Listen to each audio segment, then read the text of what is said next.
It's one. It's wombat season. The emu in the sky is running.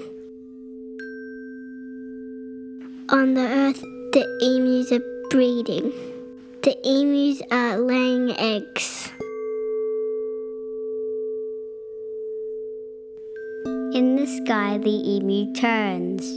In the sky, the emu sits on his nest, brooding his chicks. The sky emu is travelling vertically.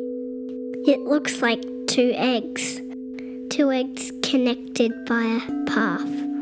On Earth, the eggs are hatching. No more egg collecting. Enough eggs for the emus and enough eggs for us.